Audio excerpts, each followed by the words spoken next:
കേരളത്തിൽ ബദ്ധവൈരികളായ കോൺഗ്രസും സിപിഎമ്മും SDPI സ്ഥാനാർത്ഥിയുടെ വിജയത്തിനു വേണ്ടി ഒരുമിച്ച് പ്രവർത്തിക്കുന്ന അപൂർവ കാഴ്ചയാണ് തമിഴ്നാട്ടിൽ കാണാനാകുന്നത്. തിരുവാരൂർ ജില്ലയിലെ നന്നിലം മണ്ഡലത്തിൽ നിന്നാണ് SDPI സംസ്ഥാന പ്രസിഡന്റ് നെല്ലെ മുബാറക് ജനവിധി തേടുന്നത്. ഓരോ സ്വീകരണ കേന്ദ്രത്തിലും മുബാറക്കിനെ സ്വീകരിക്കുന്നതും ആദരിക്കുന്നതും സിപിഎമ്മിന്റെയും കോൺഗ്രസിന്റെയും പ്രവർത്തകരാണ്. SDPI പിന്തുണയെ ചൊല്ലി കേരളത്തിൽ LDF UDF തർക്കം തുടരുമ്പോഴാണ് തൊട്ടടുത്ത തമിഴ്നാട്ടിൽ ഈ കൗതുക കാഴ്ചയുള്ളത്. മുൻമന്ത്രിയായ ADMK നേതാവ് ആർ കാമരാജാണ് നെല്ലെ മുബാറക്കിന്റെ എതിരാളി. അതിൽ പാലന്റെ റിപ്പോർട്ടിലാണ്.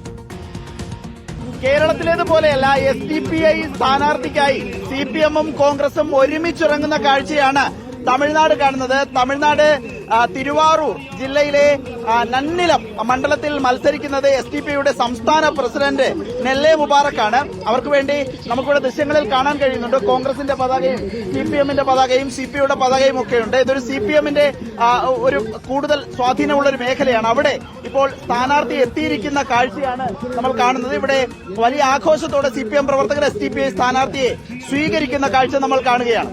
കേരളത്തിൽ പക്ഷേ SDPI സപ്പോർട്ട് കൊടുക്കുന്നതിന് ചൊല്ലി പ്രശ്നമാണ്. CPM-നാണോ കോൺഗ്രസിനാണോ? പക്ഷെ ഇവിടെ SDPIക്ക് ഫുൾ സപ്പോർട്ടായി CPM-ഉം കോൺഗ്രസും ഉണ്ട്. ഇവിടെ എല്ലാവരും ഞങ്ങളൊരു ഫാമിലി പോലാണ് ഇവിടുത്തെ പ്രവർത്തിക്കുന്നു. ഇവിടുത്തെ BJP ADMK-യുടെ സഖ്യത്തെ ഇവിടുത്തെ തോൽപ്പിക്കാൻ വേണ്ടിയുള്ള ഒരു ശ്രമമാണ് ഇവിടുത്തെ നമ്മൾ എടുക്കുന്നുണ്ട്.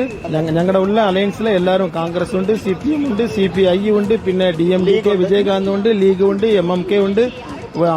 ഒരു 23 പാർട്ടീസ് ഇവിടുത്തെ ഉണ്ട്. എല്ലാവരും ഒരു ഫാമിലി പോലെ തന്നെ ഇവിടെ ചെയ്യുന്നുണ്ട്. CPI-യുടെ ലീഡറാണ്. എങ്ങനെ വിജയിക്കുമോ ഇത്തവണ? நம்ம பார்ட்டி ஜெயிக்கும். 40,000 ஓட்டுல முபாரக் வெற்றி பெறுவார். Definitely victory.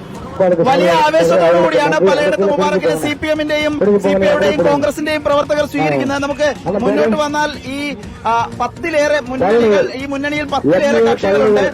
CPI-യുടെ ചിഹ്നം നമുക്കിവിടെ കാണാൻ കഴിയുന്നുണ്ട്. SDPI-യുടെ ചിഹ്നം കാണാം. തൊട്ടടുത്ത് തന്നെ കോൺഗ്രസ് ഉണ്ട്, അതിന്റെ തൊട്ടടുത്ത് ലീഗ് ഉണ്ട്.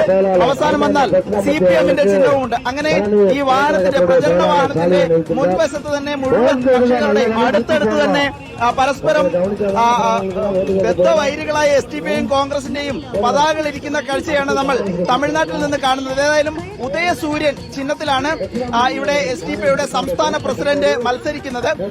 ഇത്തവണയാണ് SDPI-യെ മുന്നണിയിലേക്ക് DMK എടുക്കുന്നതും ഒരു സീറ്റ്, അവരുടെ കയ്യിലുണ്ടായിരുന്ന ഒരു സീറ്റ് വിട്ടു നൽകുകയും ചെയ്യുന്നത്. ഏതായാലും ഒരു രസകരമായ കാഴ്ചയാണ് തമിഴ്നാട്ടിൽ നമ്മൾ കാണുന്നത്. SDPI LDF-നാണോ UDF-നാണോ വോട്ട് കൊടുത്തത് എന്ന ചർച്ചകൾക്കിടെയാണ് ഈ കൗതുകകരമായ കാഴ്ച നമ്മൾ തമിഴ്നാട്ടിൽ കാണുന്നത്, അനുഭവിക്കുന്നത്. വീഡിയോ ജേർണലിസ്റ്റ് മനു ബാലകൃഷ്ണനൊപ്പം റിപ്പോർട്ടർ ആദിൽ പാലോടിൻ, റിപ്പോർട്ടർ, ചെന്നൈ.